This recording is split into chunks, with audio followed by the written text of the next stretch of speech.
India is all set to get its 15th president. UP और ओडिशा में द्रौपदी मुर्मू के support में क्रॉस वोटिंग हुई है। Dr. Manmohan Singh are being brought in to cast his vote. Traditional dance होगा, आदिवासी लोग मिठाई उठाई के डिस्टिंक्शन होगा। This is a very historic, significant moment. Draupadi Murmu ji has become the 15th president of India.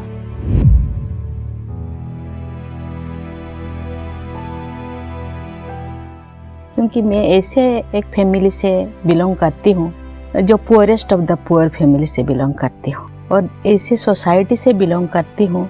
मैं तो कभी expect नहीं किया था कि मैं पॉलिटिक्स में जाऊँ। मैं सोच रही थी कि थोड़ा पढ़ लिख लूँ और नौकरी कर लूँ और फैमिली को थोड़ा फाइनेंशियल सपोर्ट दूँ, लेकिन मेरी ज़िंदगी में ऐसे ऐसे घटनाएं घटी तो मुझे नौकरी छोड़ना पड़ा। सरप्लस टाइम मुझे मिल गया तो मैंने सोचा कि कुछ काम करना चाहिए। कुछ सोशल इंस्टीट्यूट से मैंने जुड़ किया, सोशल वर्क किया बहुत सारा। मुझे लगता है कि लोगों का नज़र मेरे ऊपर पड़ा, मेरे पीछे पड़ गए कि आपको तो पॉलिटिक्स ज्वाइन करना चाहिए। तो आप सोशल वर्क कर रहे हैं, आप इतना टाइम दे रहे हैं, फैमिली को दे रहे हैं। नहीं, मुझे नहीं जाना है क्योंकि बच्चे बहुत छोटे हैं। मैं ऐसे सोसाइटी से बिलोंग करती हूँ जो अभी तक उनका सोच बदला नहीं।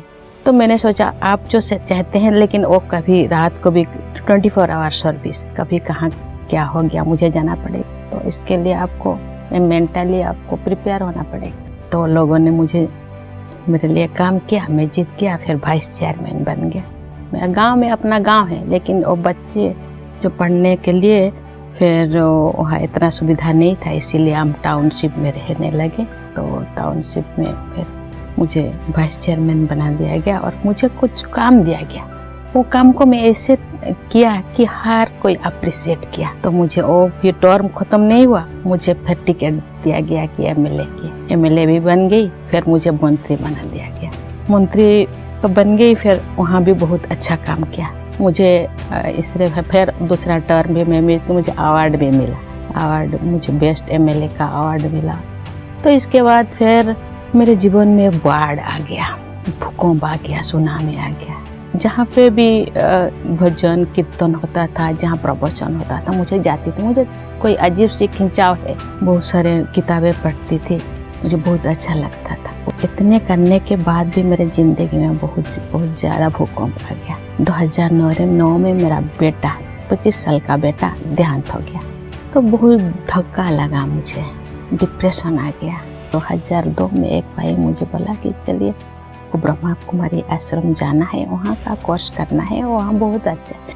तो जी तो नहीं पाऊँगी मुझे लगता है कि लेकिन जीना तो है, लेकिन मेरे पीछे और भी जो लोग हैं उनके लिए जीना है। और भी मैं 2 बेटा 1 बेटी, उनके लिए मुझे जीना है। मैं तो मारूंगी तो नहीं, मैं तो लोग कहते हैं कि ये तो मर जाएगी, लेकिन मैंने सोचा नहीं, मुझे नहीं मरना, मुझे जीना है। लेकिन जीने के लिए एक आधार चाहिए।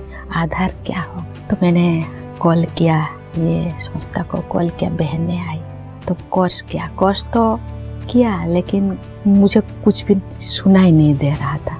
मेरे कार्यकर्ता लोग आए नहीं, आपको तो घर में नहीं रहना है, लोगों से मिलना है, आपको दूर दूर बांटना है।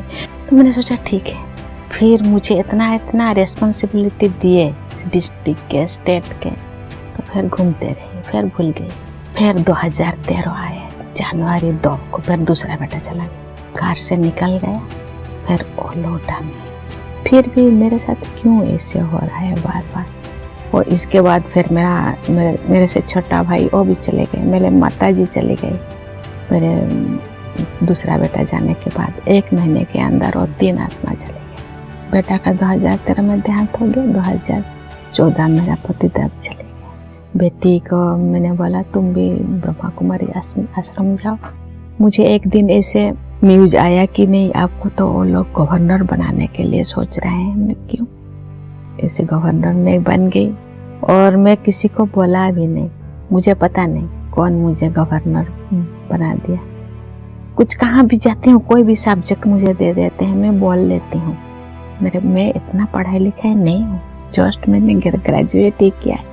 लेकिन मैं खुद के ऊपर, भगवान के ऊपर और परमात्मा के ऊपर मुझे बहुत विश्वास है। अपने आप को कभी छोटा मत समझना।